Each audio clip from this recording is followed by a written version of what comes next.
Test.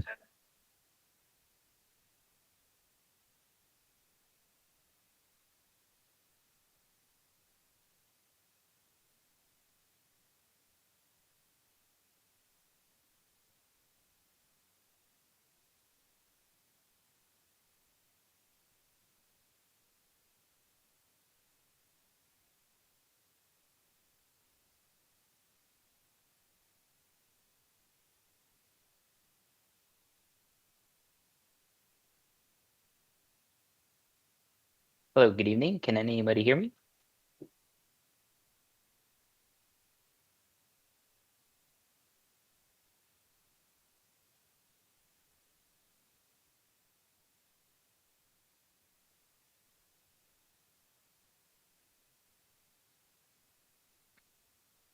Okay, thank you. I will turn my camera off and my mic off, and I will be here until my item. Thanks.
Good evening and welcome to this regular meeting of the Council of the Municipality of North Perth. Our meeting date is Monday, August 24th, 2026. I remember this date because it's one day before my wedding anniversary. I'm Mayor Todd Kasenberg and I'll call this meeting to order. I ask the clerk to note our starting time for the minutes is 7 p.m. Warm welcome and greetings are extended to councillors, staff, delegations, and observers who will participate in the meeting regardless of whether being physically in attendance in the council chambers in Listowel or being connected through web technologies. We begin tonight's meeting with the playing of O Canada. Those in chambers as able are invited to stand.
We acknowledge that we are on the traditional land of the Anishinaabe peoples.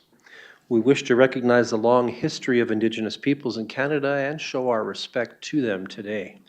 We recognize their stewardship of the land. May we all live with respect on this land and live in peace and friendship.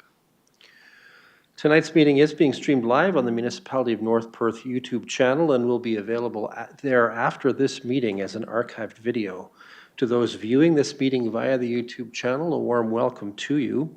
To those present in the gallery today by attending a public meeting of the Council, you are consenting to your image, voice, and comments being recorded.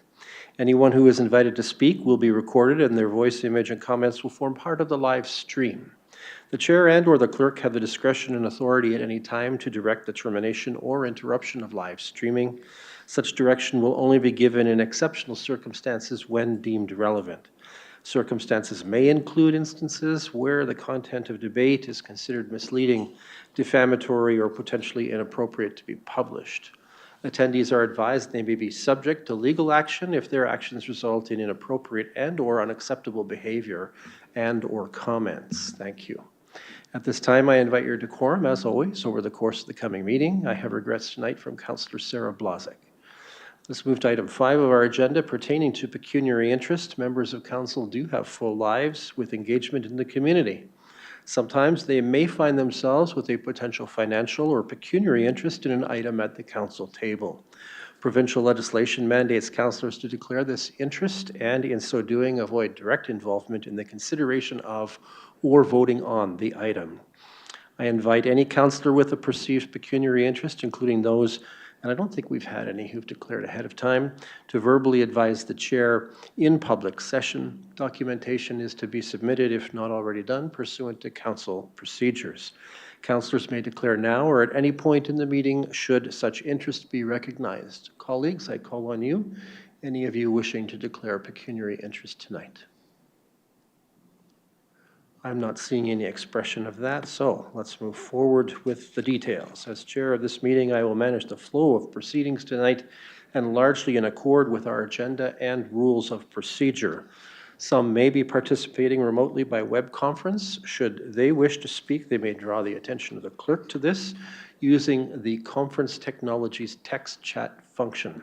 If technical difficulties arise for remote participants, I will advise, and I saw Colton on duty tonight, who can help. Let us now focus on the people's business. Part of that focus is achieved when those in the chamber silence and put away their phones. Regarding item 6 of our agenda tonight, I have a resolution for our consideration to approve the agenda as amended. And I think what I'll do is I'll call on the clerk to say a few words, and then we'll update the resolution. Clerk Klein. Thank you, Mayor Kayseberg. Through you, we're just requesting that council approve the agenda as amended tonight to add item 13.8, which is bylaw 67-2026. It's the zoning bylaw amendment for the bylaw, or the zoning bylaw that's being heard as a public meeting tonight. So that's just the related bylaw. And then we're also requesting that item 16, the reporting out, is moved to immediately following the closed session. So it'll be renumbered to item 13. Thank you. Thank you, Clerk Klein. So I have a resolution for our consideration as follows: that the agenda for tonight's meeting be approved as amended to add item 13.8, bylaw 67-2026, zoning bylaw amendment ZN 9-2026, and further move a reporting out section to item 13 and renumber subsequent items. Can I call for mover? Councillor Anstead, thank you. And Councillor Nordholm will be our seconder. Any discussion or debate on this? Seeing none, let's have that vote.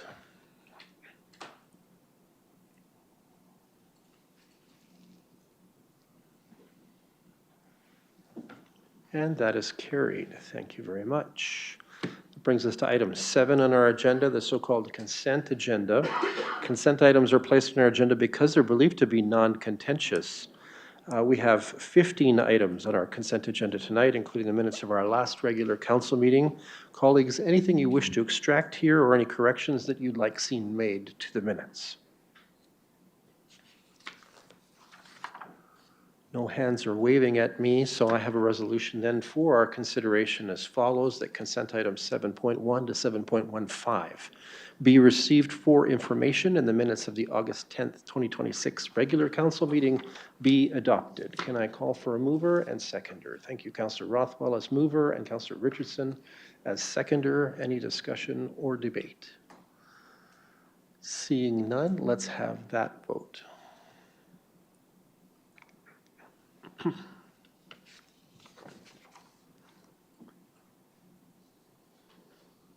And that is carried. Those minutes are approved. Thank you so much. Let's move on to item 8. Our agenda indicates that we will hold a public meeting pertaining to a matter under the Planning Act in the next time interval. For the purpose of executing this public meeting, I use my discretion as chair to announce a recess that will last the duration of the public meeting. This council is now in recess. All right, to the public meeting.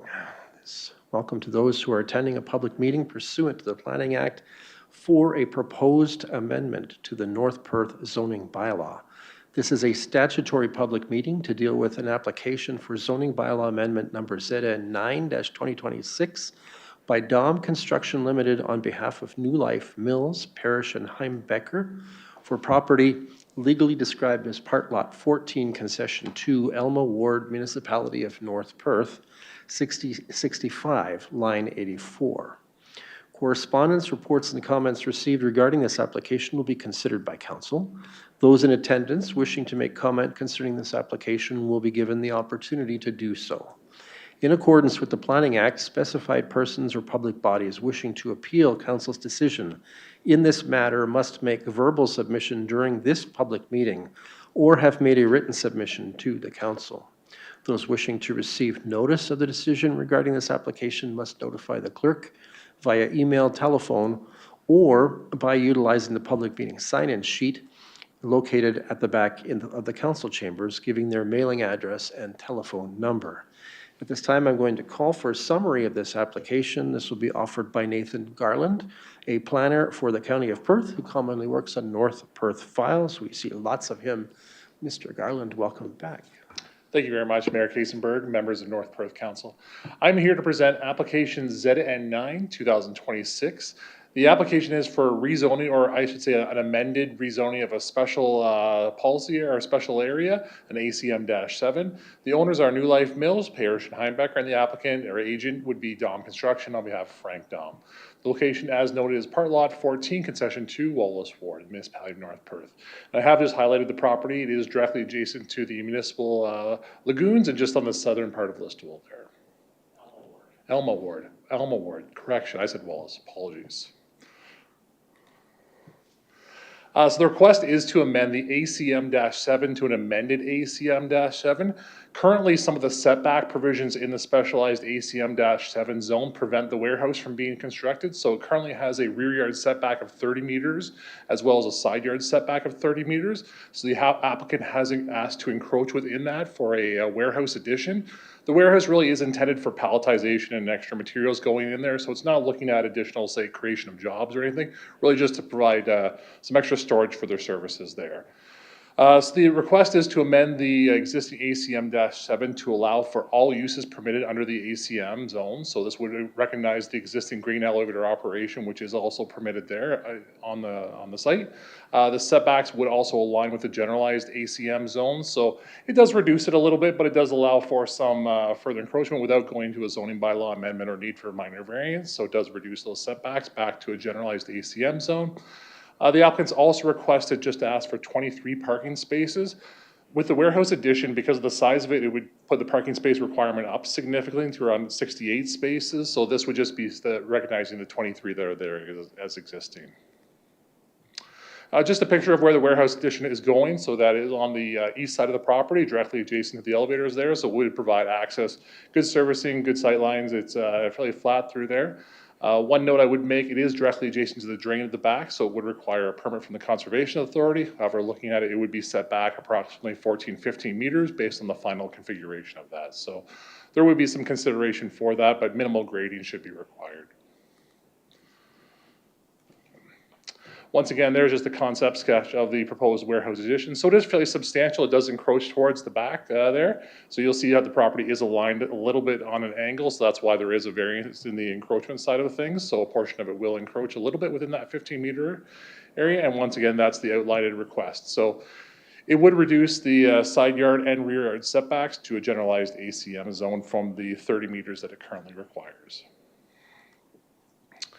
Circulation did occur through the 120 meters. Notice of application occurred on July 13th, 2026, with a notice of public meeting following up on August 4th, 2026. No comments or concerns were expressed by any of the neighbors, other than staff did provide comments with respect to the drain and the site plan application requirement also, which is noted.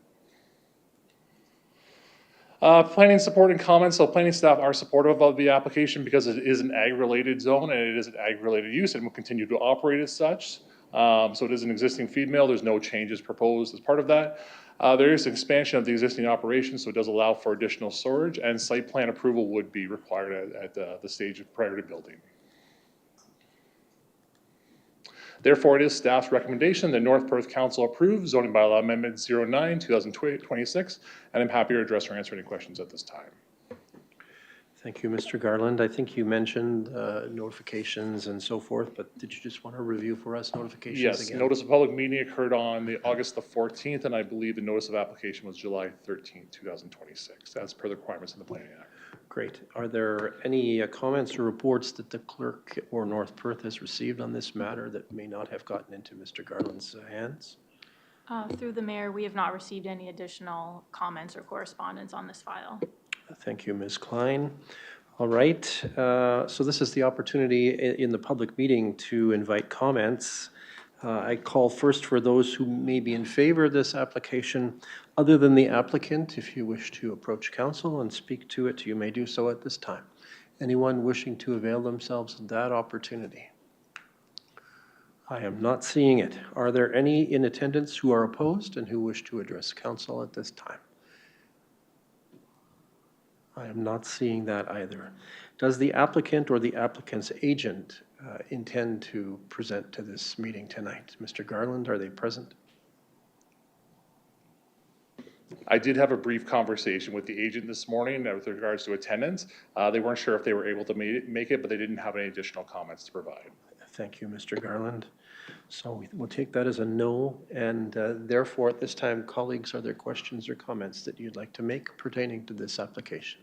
Councillor Rothwell. Thanks very much, Mayor Kiesenberg, and through you, thanks, Nathan, for the report.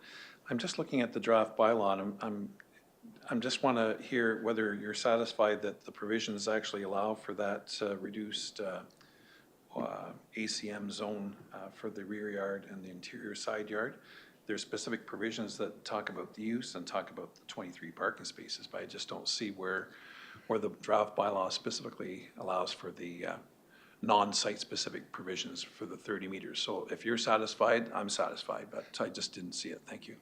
No, through the mayor, the intent was to fall back on those general provisions of the ACM zone. So that was one of the intent of the bylaw, or the amending the bylaw, is to fall back on those general provisions, which follows more, I mean, it gives an interior side yard of between 3 and 9 meters, depending on the type of use that's adjacent to it. So if it's residential or agricultural, as well as a reduced rear yard of 7.5 meters. So that's within the generalized ACM as opposed to the 30. So it would fall back to those general provisions of the ACM zone as opposed to site specific.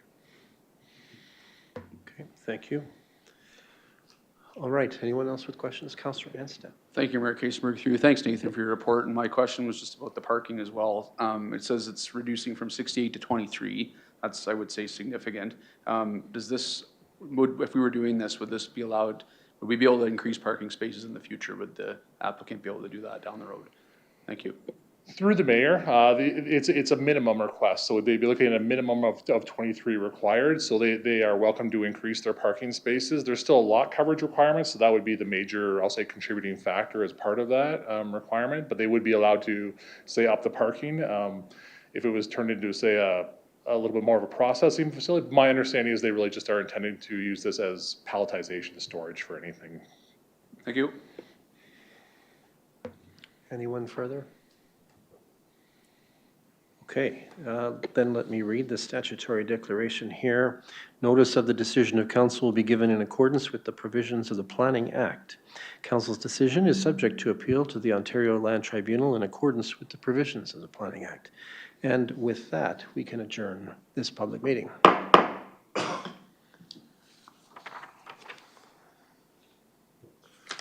All right, I bring forward a resolution then. I call council back into session first formally and bring forward under item 8.1 a resolution that has been prepared for council as follows: that the Council of the Municipality of North Perth receives a report dated August 24, 2026 entitled Zoning Bylaw Amendment ZN 9-2026 prepared by planning staff, and that council approves zoning bylaw amendment ZN 9-2026 as recommended by staff, submitted by New Life Mills affecting lands described as Part Lot 14, Concession 2, Elma Ward, Municipality of North Perth. Moved by Councillor Johnston, seconded by Councillor Rothwell. Any discussion or debate? I'm not seeing any, so let's have that vote.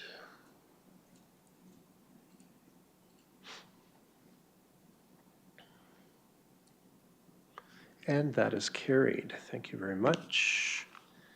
Now, let's turn to item 9 on our agenda. Let us consider first an item from the Development and Protective Services Department as item 9.1 of our agenda. In item 9.1.1, Council is presented with an application for consent to sever a lot in the Elma Ward. The proponents are Earl and Elizabeth Lannon, represented by Monteith Ritzma Phillips. The severance is prompted by a farm consolidation on purchase. I'm going to call on Mr. Garland because I think that's who's doing this, a planner from the County of Perth working on North Perth files, to introduce this report. Welcome, Mr. Garland. Thank you, Mayor Kiesenberg. Apologies for the name change, but we do ask some staff to assist with applications every once in a while. So thank you for this. So this is on behalf of severance application B2126. It is a surplus farm dwelling severance or a farm consolidation as part of it. The owners are Earl and Elizabeth Lannon, and the agent and applicant is Monteith Ritzma Phillips on behalf of Rive Magno. The location, as noted, is Part Lot 30, Concession 10, Elma Ward this time, in the municipality of North Perth. And then the highlighted area is just on the southern portion of Donegal, just for reference there. So the request is for an approximately 1 hectare severance of the land. So currently it is a house, a small shed at the back, and then there is also an area, and I'll note it may be hard to make out, there was a relocation of a geothermal system just directly behind the shed. I will note for council's reference, and apologies for not catching this before when the report went in, they have actually relocated that geothermal system, so it has been relocated to that area now, just preemptively. As part of that. So they've taken it off the agricultural area, which it was before, they've relocated it to the area behind the shed. The barn is proposed to be located on the proposed severed land, so it would be transferred to the agricultural property owner, and they're proposing to utilize it for storage of equipment, machinery, hay, etc. The retained lands are approximately 39.4 hectares in size, as outlined. Just as noted, to satisfy the conditions of the consent, there is a request for rezoning, which would be accompanied at a later date to protect the agricultural lands and prohibit a house from being located there. However, the barn would be allowed to be repurposed and reutilized with a change of use permit. There would also be a request for rezoning to rezone the dwelling area to prohibit any kind of large agricultural operation from occurring. No comments or concern have been expressed by any of the staff or neighbors on this application. Just a couple pictures from Perth Line 72 looking south. One's from early in the spring on Google Earth because it was hard to locate. It is a fairly treed property and manicured, so it is a little bit harder to look in there. So, therefore, it is staff's recommendation. We're supportive of the application. I would note also there is a small easement proposed on the property just for a hydro easement also, just accompanying that to the residential portion and also the agricultural portion for the barn. So I'm happy to address or answer any questions at this time. Thank you, Mr. Garland. Colleagues, questions, first comments? Councillor Duncan. Thank you. Through you, Mayor. Nathan, the existing driveway, will the existing driveway then service both the severed and retained, or what's the plan there? It's through the mayor. It's my understanding that the existing driveway would service just the house or residential area. I believe they might have an informal agreement for a few years just to reutilize that for a bit, but there would be access off the side road to the east for the agricultural area. So that's my understanding is they're looking at primarily their main access would be off of the east there on the side road, also for the agricultural parcel. Okay, thank you. Anyone else? All right, I have a resolution then for our consideration as follows. That the Council of the Municipality of North Perth advises the Land Division Committee or its delegated authority that the Municipality of North Perth supports application file B21-26 submitted by Earl and Elizabeth Lannon for lands described as Part Lot 30, Concession 10 Elma, Municipality of North Perth, municipally known as 5279 Line 72, subject to the following conditions. For North Perth, there are 9 conditions, and for Perth County, there are 5 conditions in the report. I'm going to trust that you have had a look at those, colleagues. And can I call for a mover? Moved by Councillor Richardson, seconded by Councillor Andreessen. Thank you. Any discussion or debate? Councillor Rothwell. Thanks very much, Mayor Kasenberg. Through you, thanks, Nathan, for the report. Just when I looked over the conditions, are we making a requirements on the retained or severed portion, no, the retained portion, pardon me, the farmland portion, that there's a new municipal address and on the property as well? Is that one of the conditions? I didn't see that. Thank you. Through the mayor, I have to double check, but I believe that's a fairly standard conditions. If it's in there, that would be typically a request that both parcels do receive a 911 or addressing for future servicing or access. I jumped over it. My apologies. Item number 6. Thank you. Anyone else? No? Okay. I think we have it duly moved and seconded, so let's have a vote.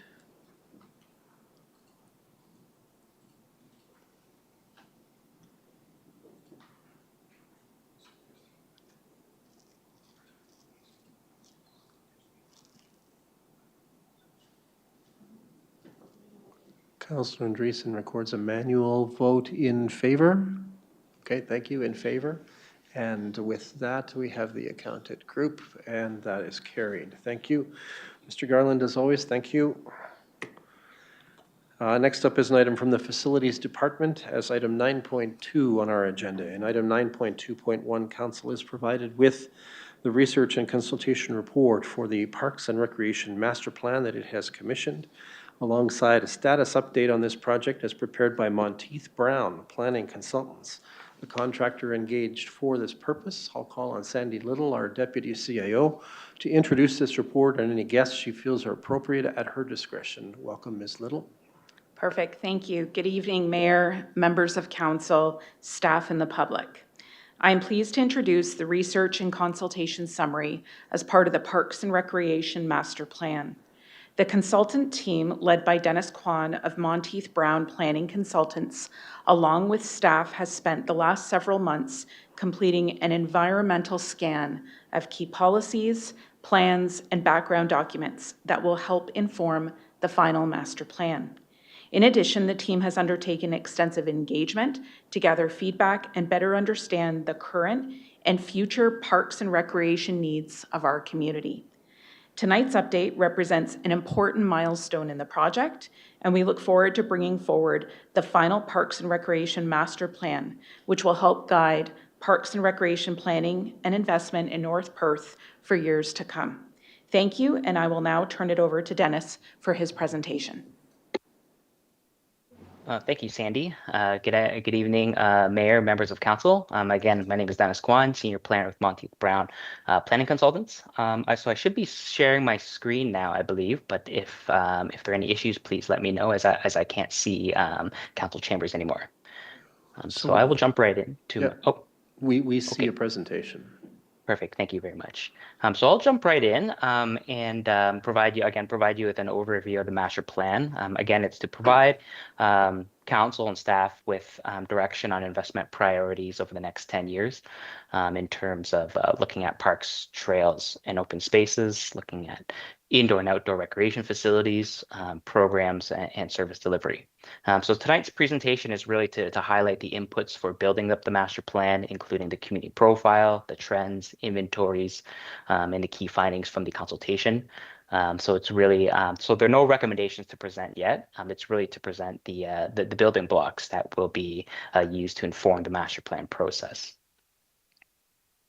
So in terms of what we've learned so far in the community, North Perth is the fastest growing community in Perth County. Your population is about 19,000 residents, and over the next 10 years, you're projected to grow about 31% to 25,000 people. Listowel and Atwood are your largest communities, and it's expected that these settlements will continue to absorb the majority of your population growth over the planning period. So North Perth is also it's an aging community, but you're also attracting younger residents to the community who may be more culturally diverse. Your households are also spanning a broad range of incomes, including those who may be experiencing financial constraints. So what these findings really tell us is that North Perth is growing, it's changing, so there'll be a need to ensure that parks and recreation opportunities are available for everyone, regardless of where they live, their age, background, or their income levels. We're seeing a lot of different trends in the parks and recreation sector that we're considering through the master plan process. So we know people are leading busier lifestyles. So there's a greater demand for activities that are more casual or drop-in. There's a growing interest in active and living and wellness programming, as well as emerging sports such as pickleball and cricket. Municipalities are experiencing aging infrastructure, and they're faced with decisions on to reinvest in those aging assets, or is there a need to repurpose them to other facility demands. Municipalities are also shifting towards co-location hubs where there are benefits with having multi-use parks or sports complexes or facilities. And partnerships are also important, as well as environmental sustainability, which is a top of mind issue for a lot of communities. And with respect to parks and recreation, there's certainly a role for that to play in minimizing municipalities' environmental footprint. You currently have about 60 hectares of parkland, and based on your current population, that's about a service level of 3.1 hectares per 1,000 residents. So the next phase of the master plan will determine if this is an appropriate provision level for North Perth, and if it is, how much additional parkland is going to be needed to serve future residents, and where is it best needed. So we're aware that the fact that the municipality has recently acquired the Galbraith Conservation Area through a lease agreement, and you're potentially developing future parkland on the west side of Listowel, as well as you're moving forward with, there are plans in process for future parkland in the south end of Listowel as well. So these will be certainly things for us to consider through the parks assessments. The municipality is also has about 57 kilometers of trail, and we recognize that you do also have a transportation master plan that speaks to trail opportunities. So we'll be making sure that these documents are complementing one another and working together. North Perth really punches above its weight in terms of the range of recreation facilities that are being provided, and we're aware of the fact that the municipality is continuing to reinvest in these assets to modernize what you currently have, as well as expand what you currently provide. So the next stage of the master plan will really get into identifying future recreation facility requirements to meet the needs of your residents. So we have held a number of community engagement activities to date. So we've worked with staff to promote and raise awareness about the master plan and encourage residents to participate in the process. We've held 2 public input sessions that were in person. We had a community survey and a student survey, as well as focus groups with your community stakeholders and engagement sessions with staff. But we certainly have more consultation activities planned in the future. So once the draft master plan is ready, we'll be going back out to the public to receive feedback before it's finalized. So in terms of what we heard loud and clear that North Perth's Parks and Recreation System is a strength of the community, with specific references for the Steve Kerr complex and your recent park projects. There's a strong desire to expand upon the trail system. There's support for reinvesting in aging infrastructure and increasing supplies for sports facilities such as ball diamonds and indoor ice. There's a demand for more inclusive and accessible and diverse recreation opportunities. So this includes things like more accessible playgrounds, providing things across the municipality to ensure that opportunities are equitable and there's access for all, and that there's something for everyone. We heard mixed comments about the need for an indoor pool, both support and opposed to that type of facility, and that there's a need for a sustainable service delivery model.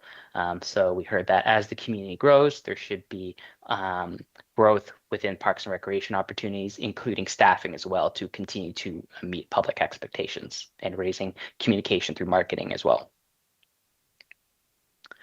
So just to touch on some of the things that we heard through the community survey, we did ask residents what they currently participate in, and the top 3 activities was enjoying parks and natural areas, walking and hiking, as well as attending community events.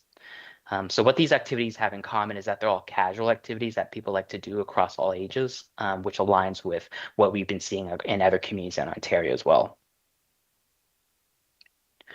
So in terms of public support for additional spending, the top results were for trails, more parks and open spaces, as well as park furnishings.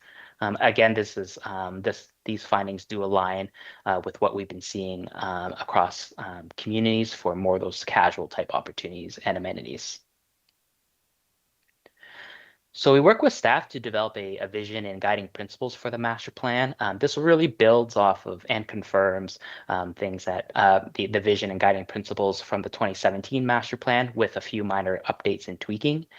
So the vision is really an aspirational message for the community. So building a connected community where parks and recreation are accessible to everyone, enriching life for all. So this is the vision that we're trying to create through this master plan. And our master plan's recommendations will be designed around achieving these guiding principles. So we want to be responsible in how we deliver services. We want to provide opportunities for everyone that are accessible and in high quality facilities. Our parks and facilities should be connected. And as our community grows, we need to build capacity, form partnerships, and we need to use our resources efficiently and be responsible in that use.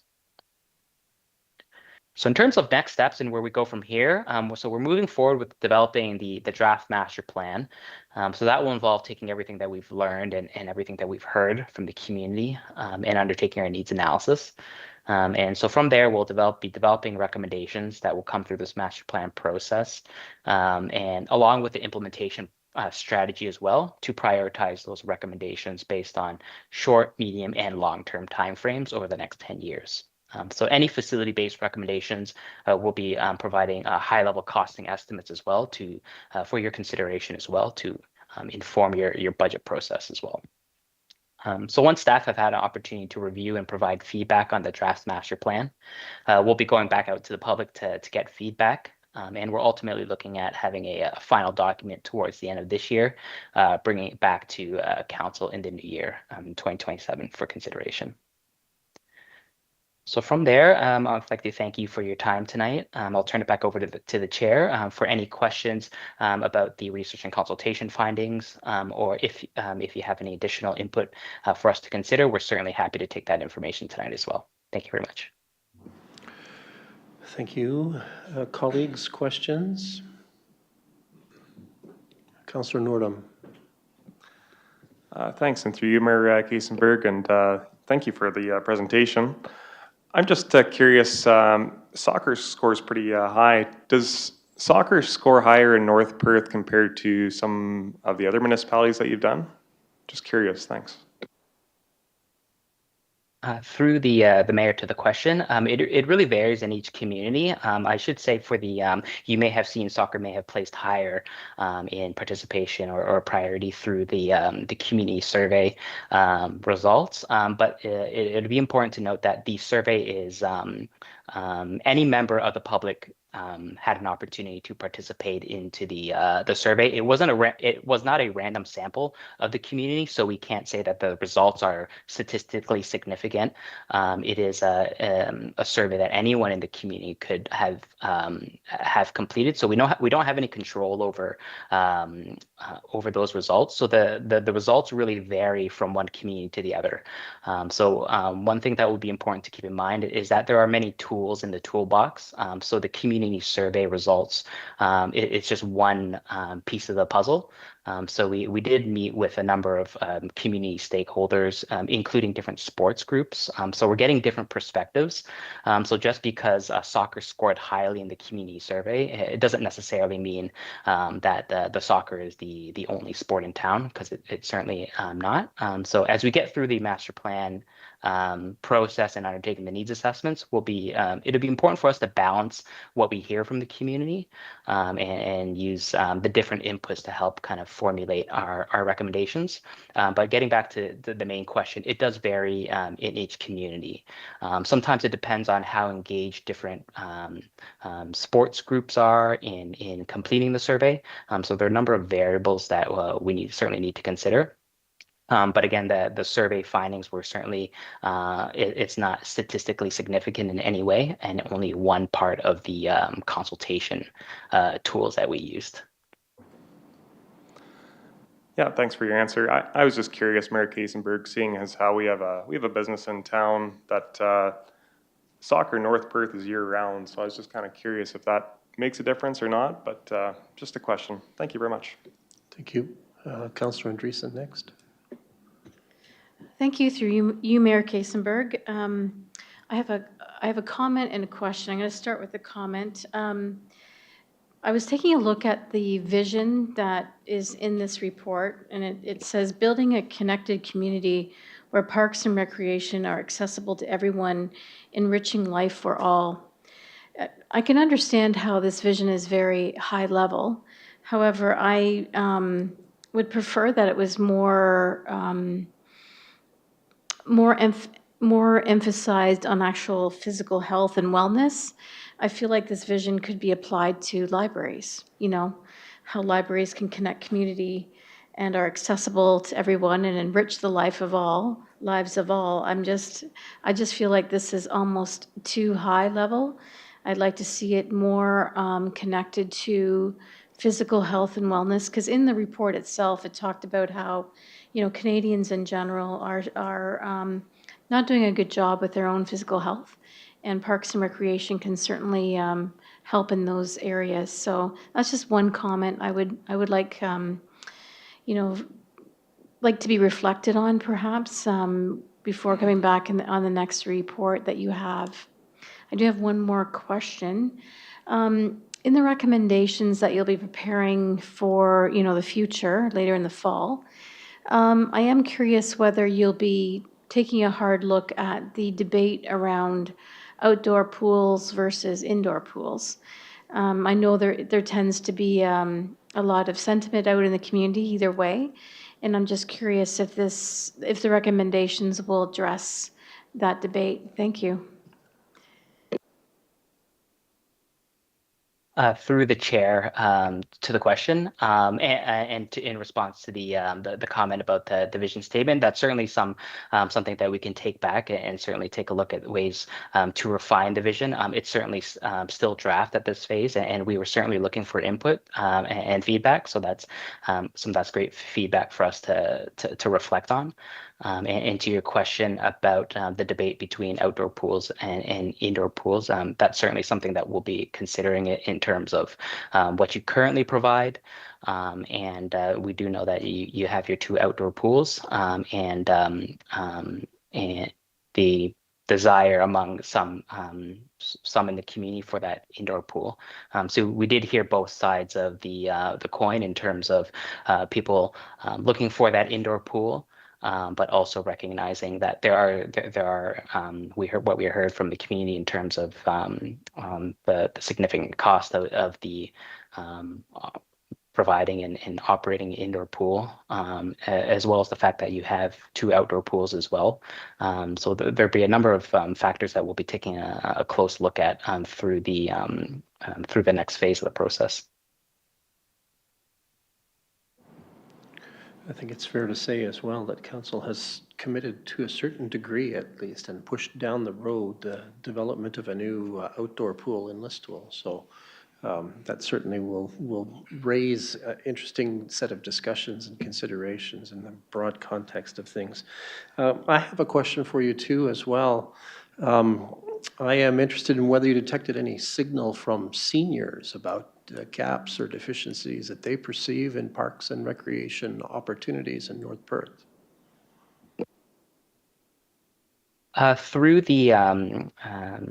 Through the chair to the question, we didn't engage seniors specifically, but we did hear that there was a desire for senior-friendly park opportunities in terms of connected trails, accessibility, whether accessible trails, and we heard comments about seniors or senior-oriented activities such as bocce, pickleball, active living programming, not necessarily for seniors specifically, but we do know that there's a segment of those, a segment of the community that play in those types of sports. So we certainly did hear from a desire for more of those types of senior-oriented and active living opportunities as well.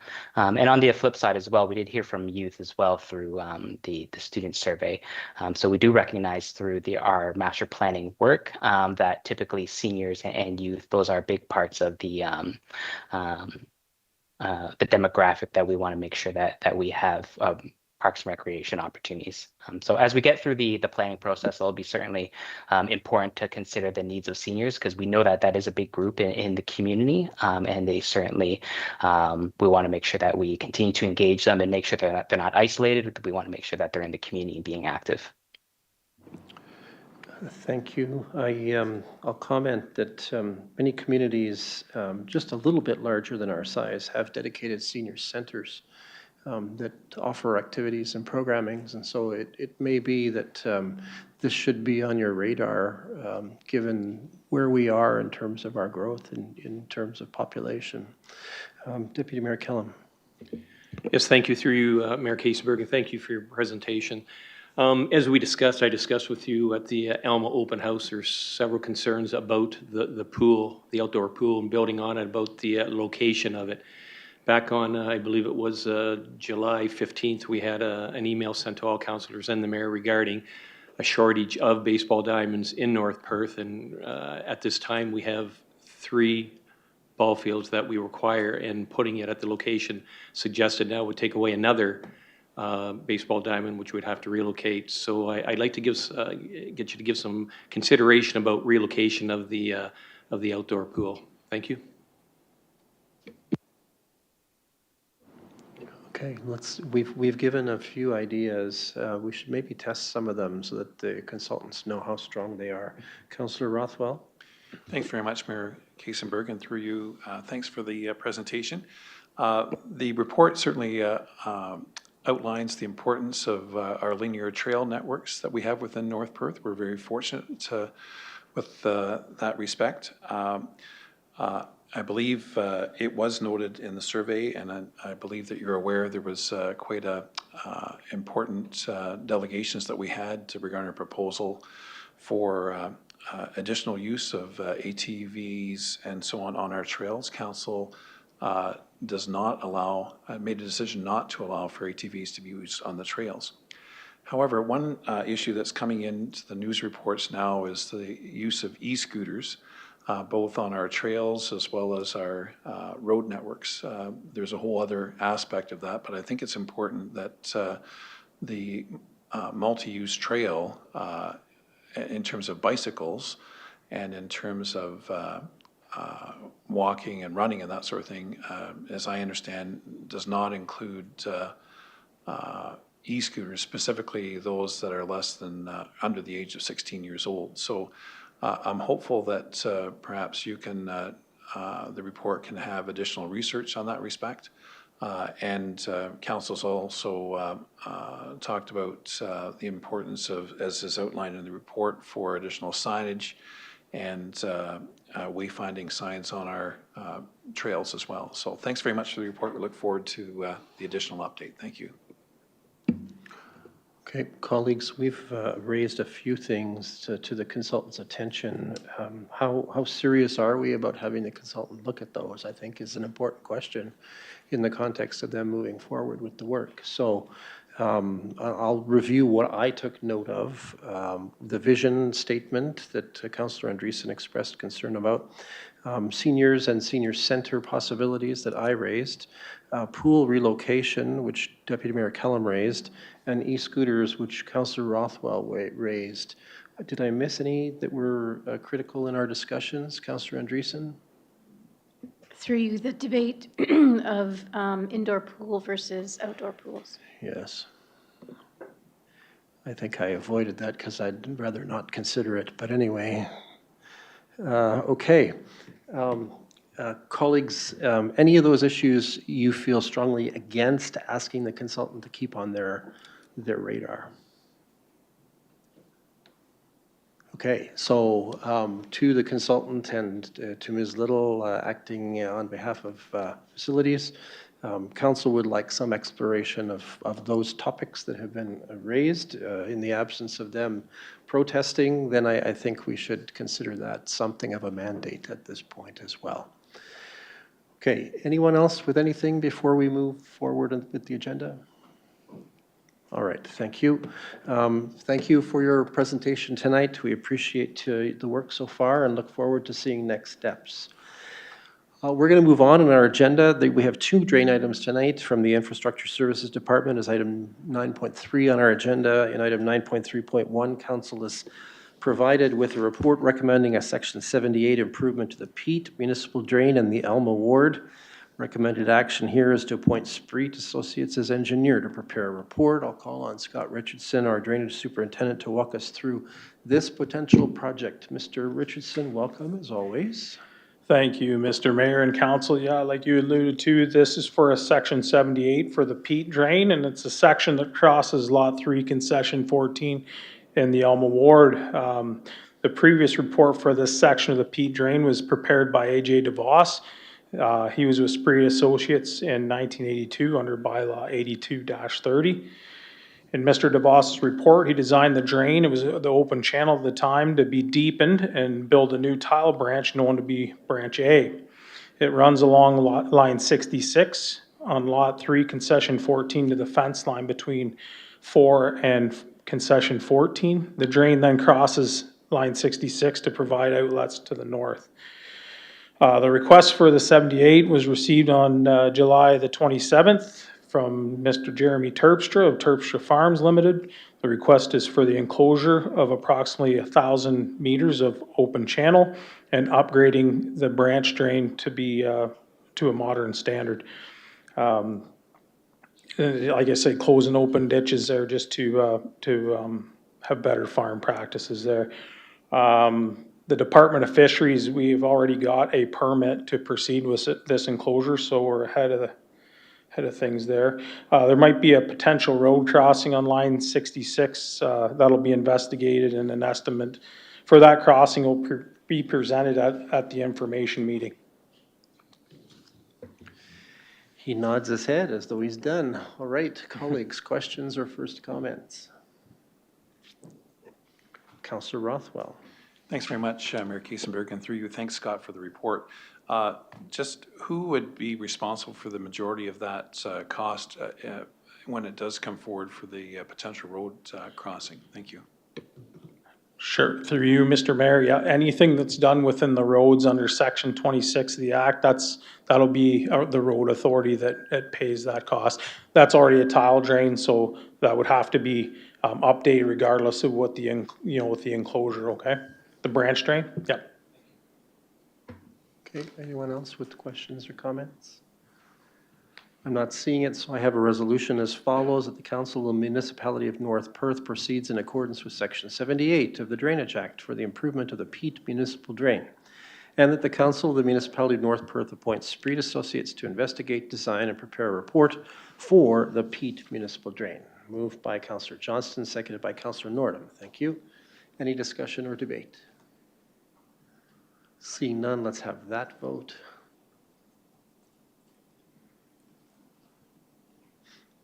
Councillor Andreessen records a manual in favor vote.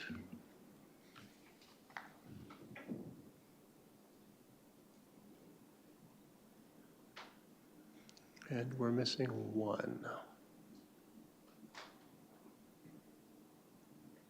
I'm in favor, I voted. Councillor Anstedt records a manual in favor vote. Little hiccups in the e-scribe, but we got through that, and that is carried. Thank you. In item 9.3.2, Council is provided with a report recommending a Section 78 improvement to the Perry Municipal Drain in the Wallace Ward. The last report on this drain is older than me, and maybe even older than the Deputy Mayor. Recommended action here is to appoint Spree Associates as engineer to prepare the report. I'll call on Scott Richardson, our drainage superintendent, again. Mr. Richardson, same song, You second betcha. verse. You bet. Thanks, Mr. Mayor.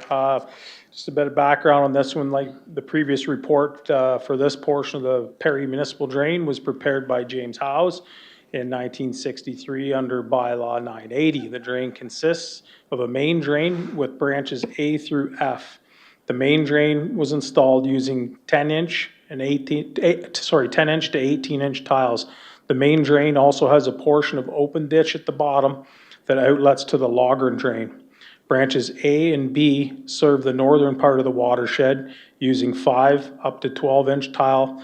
Branch C was installed to run parallel to the road to pick up branches D, E, and F that all run under County Road 140 to provide outlet to the landowners in Mapleton.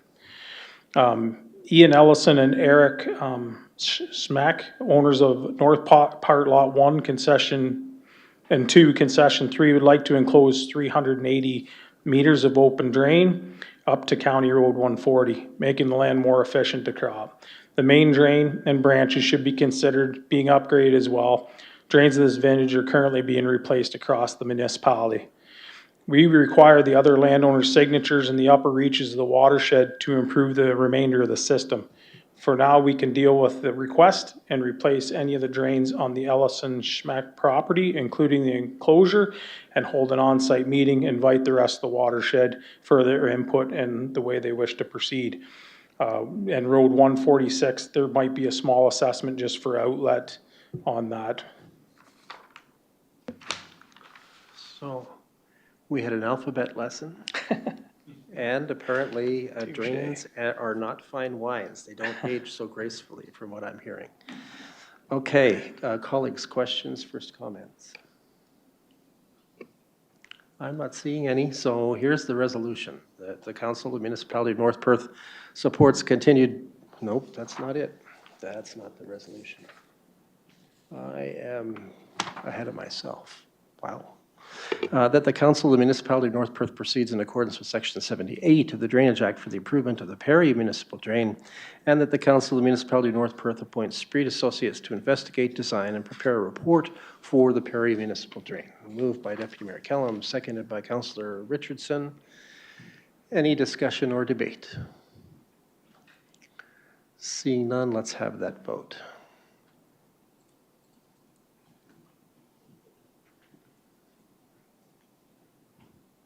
And that is carried. How many letters were there on that drain? Quite a few. That's what I thought.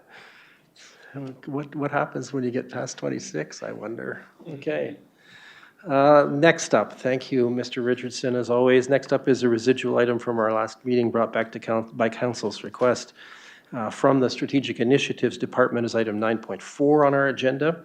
In item 9.4.1, Council is provided with a staff report that was requested recommending continuing with next steps to support participation of North Perth in the I'll get my words right, the Asylum Claimants in Ontario pilot project.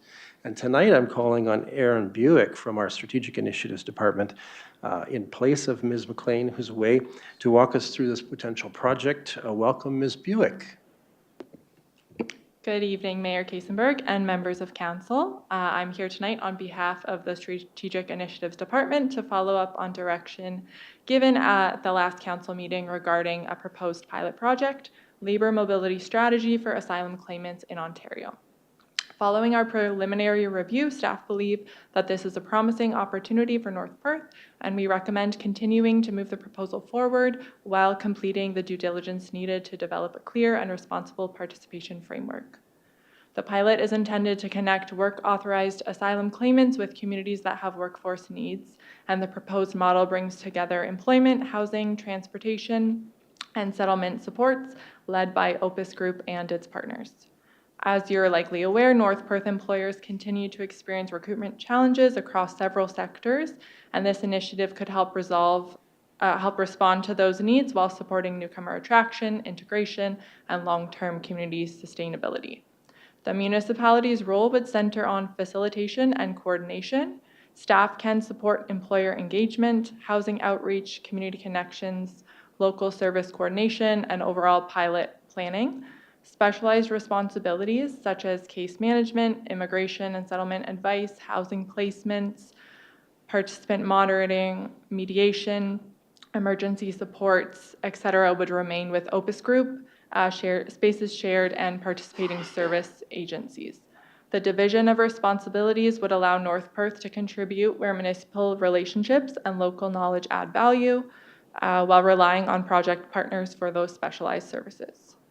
In our conversation with Opus Group, the idea of partnering with a neighboring municipality to expand the pilot project area was also discussed, if there's concern that we would not meet that target of 30 individuals in our own community. So in summary, staff believe this initiative has meaningful potential to support local workforce needs, economic development, and newcomer integration. Staff recommends supporting North Perth's consideration as a host community in principle and directing staff to engage employers, seek public input on home sharing, and explore a partnership with another municipality. And I would be happy to answer any questions that you might have at this time. Thank you, Ms. Buick. I have the first question, I think, which is, I assume that there would be a contractual arrangement between the municipality and Opus Group, et cetera, that would protect our staff from undue workload? Yes, so next steps would include supporting their funding application in principle, and our participation would be dependent on them securing this type of funding, and it would follow a memo of understanding as well to outline those roles and responsibilities. Okay, thank you. Colleagues, any other questions or comments? Councillor Rothwell. Thanks very much, Kaysenberg, and through you, thanks very much, Aaron, for the report, and thank you to all the staff that put this together. I know with staff on vacation and so on, and conferences and so on, that was very under the gun, so to speak, to put this together. But I think, as I understand from the original presentation, we had a short time frame to be able to respond. So certainly in terms of my read of the report that you've brought forward is that we have capacity to do those specific items, and that would be it. As Mayor Kaysenberg has suggested, that as long as we're satisfied that we're covered, so that we're not being required to do things outside of our scope, I'm satisfied that that in fact helps our local employers here fill some needed spots within their businesses, as well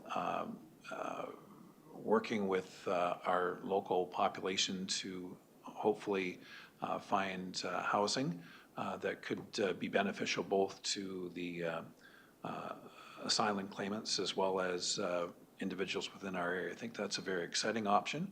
It's not for everyone, to be clear, as the report, early report in the presentation outlined, is that there has to be a very good relationship between the owner of the home and the people that would be living within. So I look forward to this exciting opportunity if Council agrees. Thank you very much. Thank you. Councillor Anstead. Thank you, Mayor Kaysenberg. Through you, thanks, Aaron, for your presentation. Just one question I did have, just in terms of the commitment to participating. In terms of housing capacity and employer commitments, what types of levels would we need to see to determine if this was right for North Perth? Through the mayor, thank you for your question.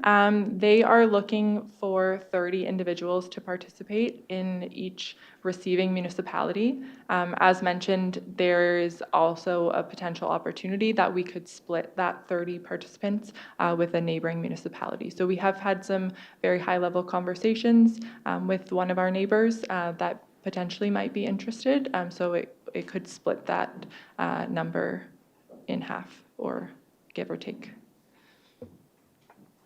Thank you. Anyone else? Councillor Johnston.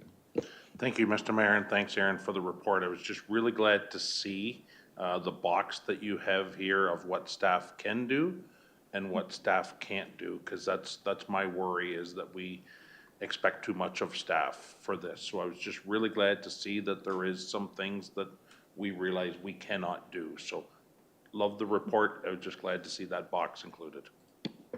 Great, thank you. Anyone else?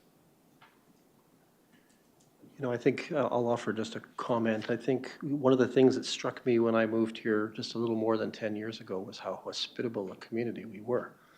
And that's something that has been sort of a privilege for me to spearhead as head of council for the last 7.5 years.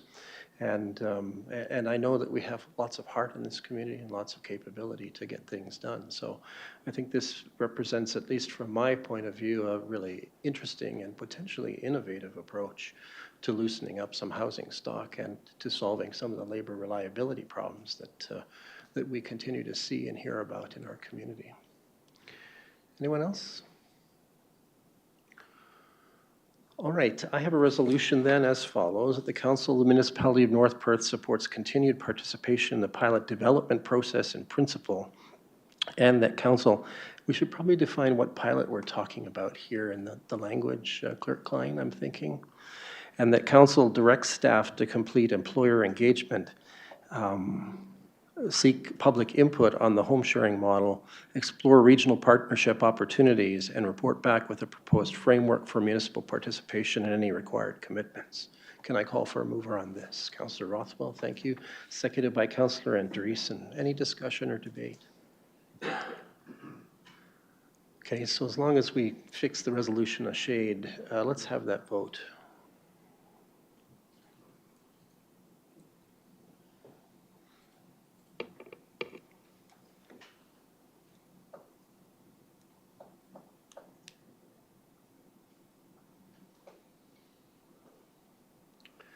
And that is carried. Thank you very much, Ms. Buick. Nice job. All right, next up then is one item from the Corporate Services Department is item 9.5 on our agenda. In item 9.5.1, Council is provided with a report which it requested pertaining to the implementation of Ontario's Bring Your Own Alcohol framework. Clerk Klein brings forward that report tonight outlining implementation options and providing a recommendation that essentially does not alter current protocols around permitting and maintains the existing controlled service alcohol model. Ms. Klein, you're up. Thank you, Mayor Kasenberg, through you to members of council. The report before you tonight follows council direction at the June 8th council meeting for staff to return with implementation options related to Ontario's expanded Bring Your Own Alcohol or BYOA framework. Municipal participation in the framework is optional. Municipalities may choose to establish a local process that would allow eligible events to seek municipal designation and then apply to the AGCO for a BYOA permit. In preparing this report, staff consulted with relevant municipal departments and enforcement partners and reviewed the approaches being taken by other municipalities. Many municipalities have taken a cautious approach or have chosen not to participate at this time due to considerations related to liability, public safety, enforcement, administrative capacity, and limited community demand. The report presents 3 options for council's consideration. Option 1 is to maintain the municipality's current approach and not establish a BYOA framework at this time, and this is staff's recommendation. Option 2 would be a limited or pilot implementation where staff would develop a framework for selected lower risk events. Option 3 would be full implementation requiring the municipality to establish a comprehensive BYOA framework, including bylaws, policies, and event designation process, administrative procedures, and ongoing oversight. A key consideration for staff is that there is currently no demonstrated local demand for a municipal BYOA framework. We have not received any formal requests, and staff are not aware of any local events that are unable to proceed under AGCO's existing special occasion permit process.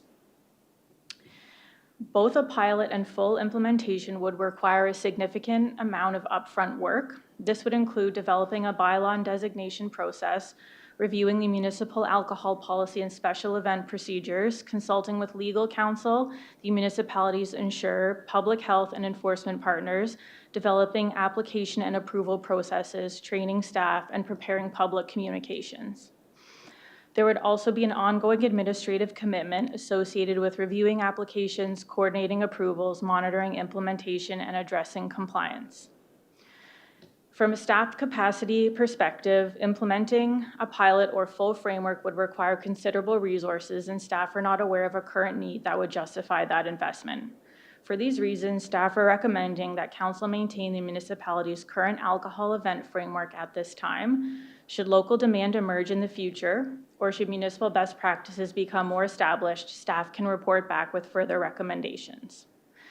Therefore, the recommendation before council is to maintain the current municipal alcohol policy and special occasion permit framework and continue monitoring developments and report back if demand arises. Thank you, and I'd be happy to answer any questions. Thank you, Ms. Klein. Colleagues, questions or comments? Councillor Nordum.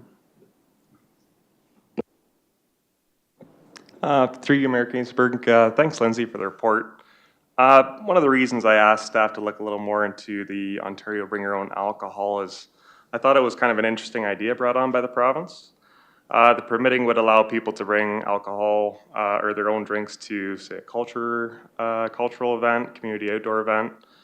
I believe the spring organizers of events such as farmers markets, movie screenings, art exhibits, neighborhood festivals could apply for like a BYOB permit if a municipality has taken part in that program. And attendees would be able to bring their own alcohol, say to like a designated area at a farmer's market or something like that.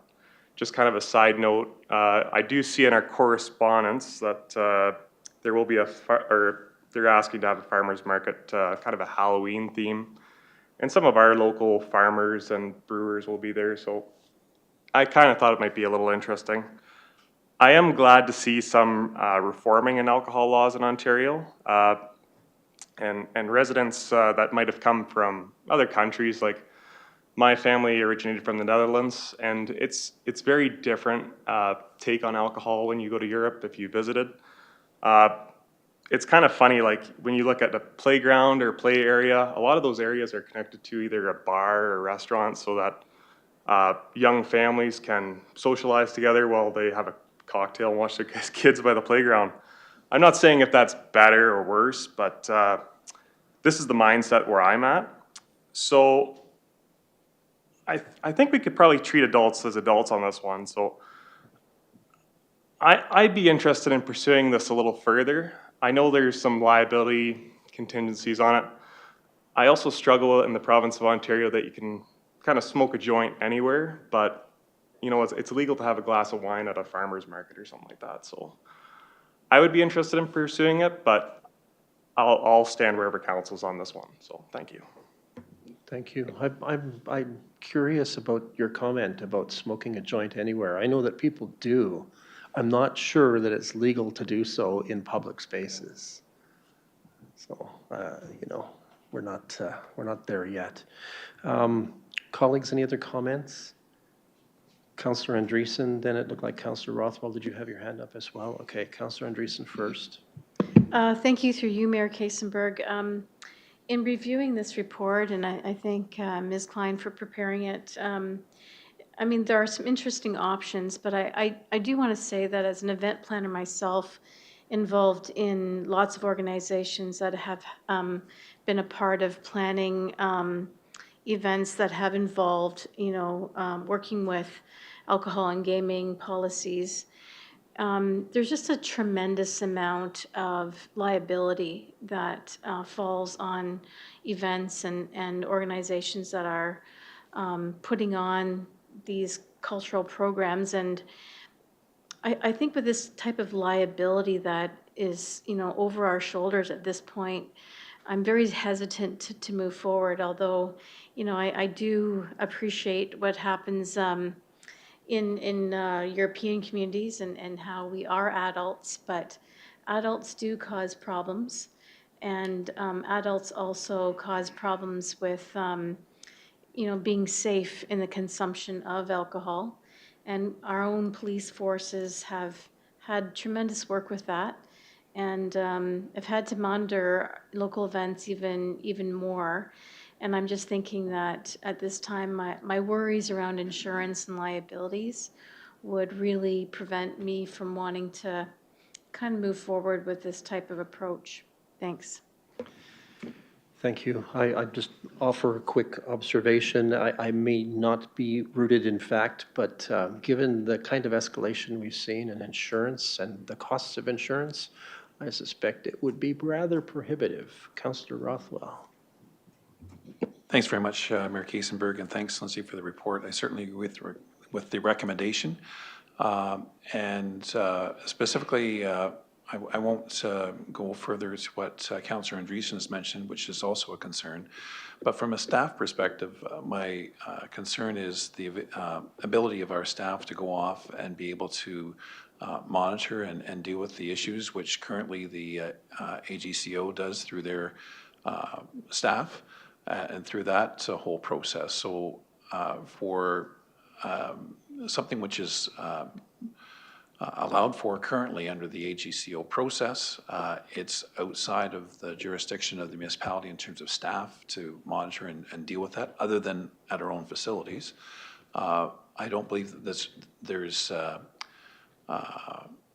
I'm not confident that there is the need to have it our own staff resources do something which is already being taken care of. So on that basis, I'm certainly in favor of the recommendation. Thank you.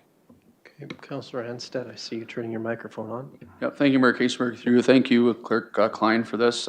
Just one quick question, and I'm sure you have the answer. Are you aware of any events in the last year that we're not able to proceed under our existing framework? Through the mayor to the councillor, no, I'm not aware of any events. Thank you. Anyone else? Councillor Richardson. Thank you. Through you, Mayor Kasenberg. I tend to agree with the option that's been provided for number one. Been very little uptick from number one, our municipality, but there's been incredibly low uptick from any neighboring municipality where this proposal has come forward, given the reasons that have been stated here, because of liability, staffing to be able to handle it. Plus, I also think that on the other hand, there could very well be some events that would benefit, but I would think that they could be limited and there might be the opportunity to limit the fundraising abilities of the events that are being promoted by going through the normal channel to do that, that if people can bring their own, they're limiting their own fundraising by promoting that event. So, and I liked how it's worded in here that it's also going to be report back if there's any emerging demands that come across in the future, that it could always be opened up again, that if the demand ticks up. So thank you. Thanks. I think, my own thoughts are essentially that there's no point in, and it's funny, I actually recommend to a number of my clients in business that they try pilots, they do things like that. But in this case, the consequence of doing a pilot is essentially workload equivalent to doing all full scale in, right? So there's not a lot of point. The full scale in makes me awfully nervous from the commitments, the risks, the fact that, as you said, demand is low at this point. So I think that the prudent course actually in this one, I'm hearing around the table too, is that we should be cautious about this one and let the demand increase and dictate when this council acts on that. Anyone else? All right, I'm not seeing it, so we have a resolution for our consideration as follows. The Council of the Municipality of North Perth maintains the municipality's current alcohol event framework, including the municipal alcohol policy and procedures and applicable AGCO special occasion permit requirements, and that staff continue to monitor provincial and municipal developments and report back to Council if future demand or emerging best practices support further consideration of a municipal BYOA framework. Can I call for a mover? Moved by Councillor Anstead, seconded by Councillor Richardson. Any discussion or debate further? Seeing none, let's have that vote.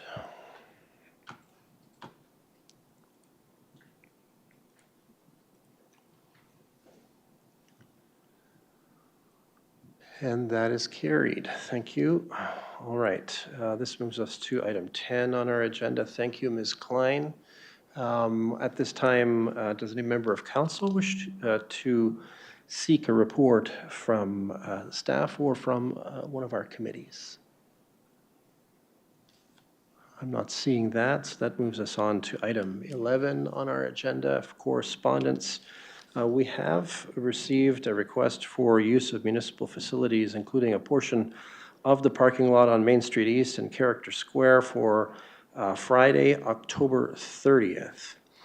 The applicant has indicated the Warden Updegrove lot. I suppose that's local vernacular, but it is actually the municipal lot that is being referenced. And in fact, I thought, and I'm going to query staff on this, that the schematic that I saw might actually be drawing some parking spots that are legitimately on Warden Updegrove land, which we might have to explore. But anyway, are there any objections to considering this request? Councillor Duncan.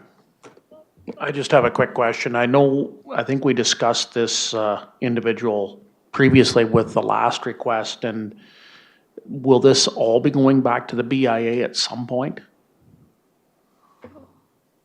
This might be a different event than the BIA joint event, I think, which was planned with the same private proponent. I think the BIA and the private proponent had done some work together on the recent summer days or whatever they call it.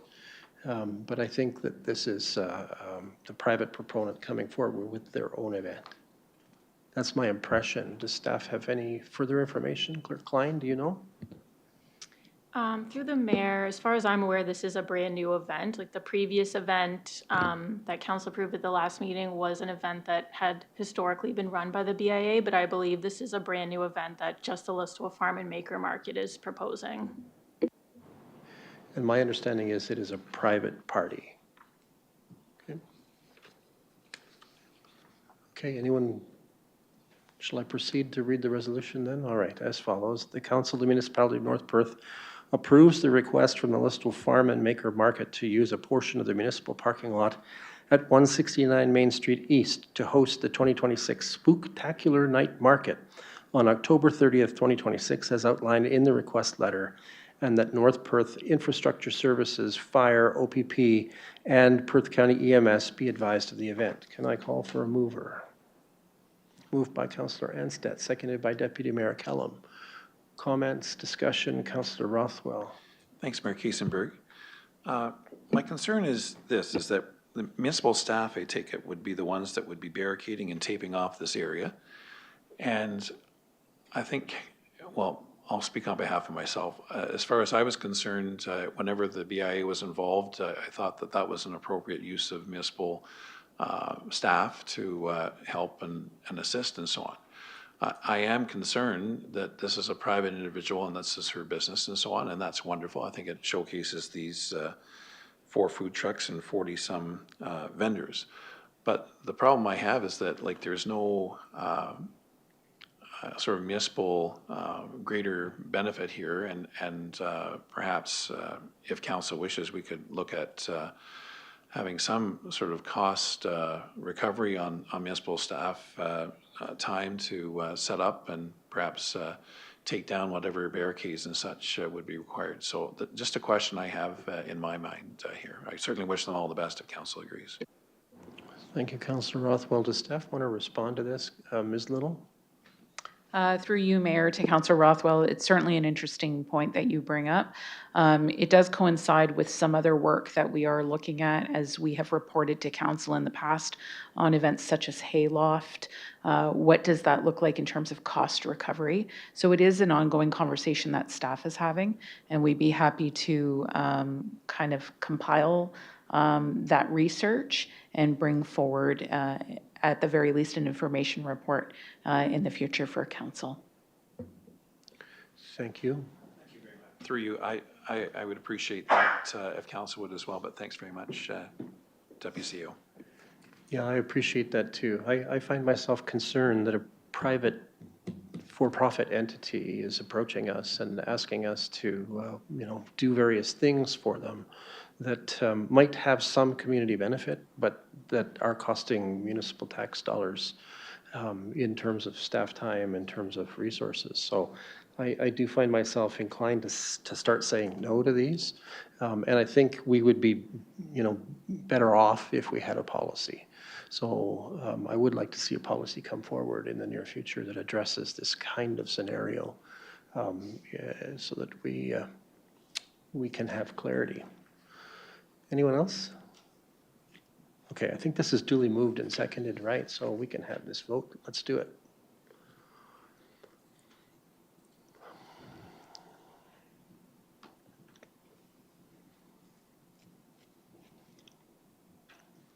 And that is carried. All right.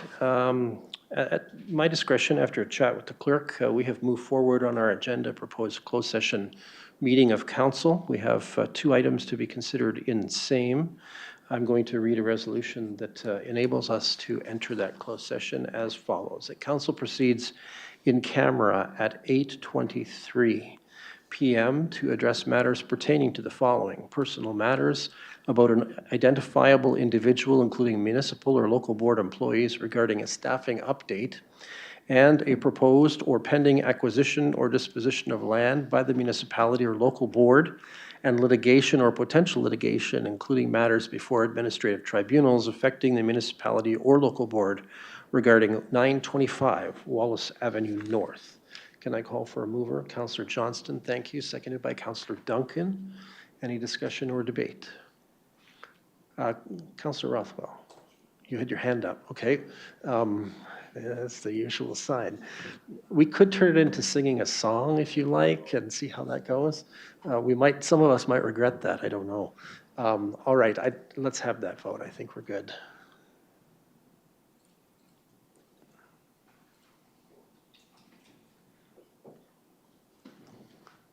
And that is carried. Thank you. All right, so we're going to prepare the chamber. We'll ask those who've not been invited to remain to exit the chamber at this point in time.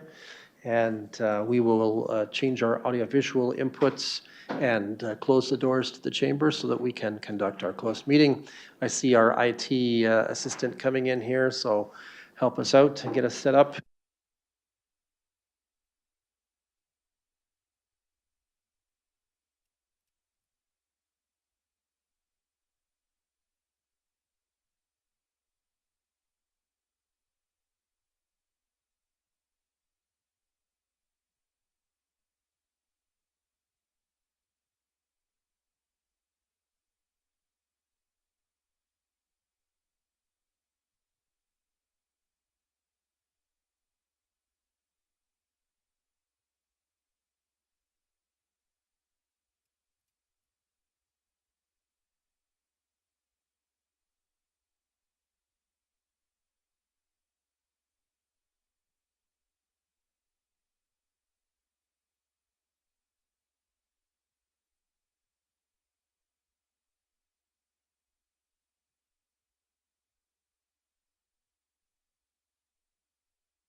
All right, I am calling council back into to order, and in the open session of council, we will address first our closed session meeting with a brief report. Council did discuss the matters that were identified in our enabling resolution for a closed session meeting of council. On one of them, council gave staff direction pertaining to the matter that was considered, and that matter will remain confidential at this time for the reasons that were stipulated in our enablement of closed session. Now, we turn to item 14, which is consideration of bylaws that have been recommended to us for action. The enabling resolution for these bylaws outlines their number and their purpose. There are 8 of them tonight. Before I read an omnibus resolution for approval, does any councillor wish to extract any of these or have an individual discussion or vote on any of these? I'm not seeing it, so I'm going to read that the following bylaws are hereby passed. 38-2026 being a bylaw to authorize the sale of lands. 61-2026 being a bylaw to authorize the stopping up and closing of a road allowance. 62-2026 being a bylaw to amend the traffic bylaw 12-2026.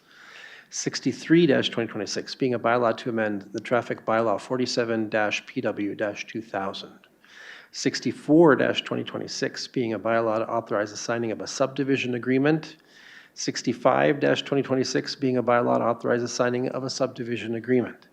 66-2026 being a bylaw to authorize the acquisition of lands for municipal road purposes. And 67-2026 being a bylaw to amend bylaw 6-ZB-1999 as amended. Can I call for a mover?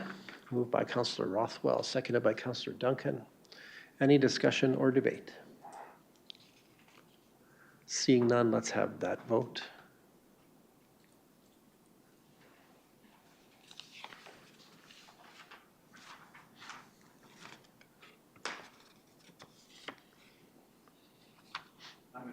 And Councillor Anstedt records a manual in favor vote, and with that, that is carried. Let's turn to item 15.1. Does any councillor wish leave to give notice of motion for our next meeting? Not seeing that. Let's move to item 16 on our agenda. Are there any announcements that would be of benefit to our community or that reflect well on North Perth at this time? Those in chamber may raise their hands. If we have anyone connected online still, which I'm not too sure about, they too might reach out. Councillor Rothwell. Thank you, Mayor Kiesenberg, members of council, staff, and public. I just want to announce the safe arrival of one of our newest residents of North Perth. Our daughter Mary and her husband Tony had a baby girl on early Saturday morning. Her name is Thea. So we are thankful for that, as well as her 2 big sisters. Thank you. Wonderful. Traditional name. A good traditional name. All right. Anyone else with an announcement? Okay, then we move to item 17 on our agenda. Council has mandated Good Practice Acts near the end of its meeting agenda to confirm all of its actions and business of its meeting through what is called the confirmatory bylaw. I have an enabling resolution to that bylaw as follows, that bylaw 68-2026 being a bylaw to confirm generally previous actions of the Council of the Municipality of North Perth is hereby passed. Can I call for a mover? Councillor Duncan, thank you. Councillor Andreessen as our seconder. Any discussion or debate? Seeing none, let's have that vote.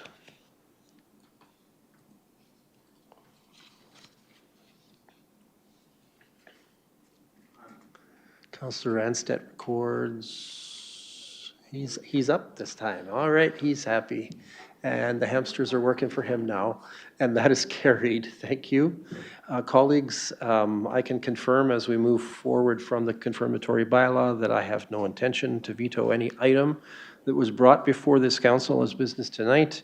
This information will be provided in writing to the clerk as part of my required duties as mayor. For those of you who are curious, tomorrow is my 38th wedding anniversary. It's quite a run. All right, so now we are at the adjournment point. We've completed deliberation and taken action on the business that's come before us. It's important that you know those things. The number is important, apparently. It's thus appropriate for us to consider adjournment, and I have a resolution to that end as follows, that the council meeting adjourns at 8:54 p.m. to meet again for general council business on Monday, September 14th, 2026 at 7 p.m. Can I call for a mover and seconder? Councillor Anstett, thank you. Councillor Richardson is our seconder. It's not a debatable motion. Let's have that vote.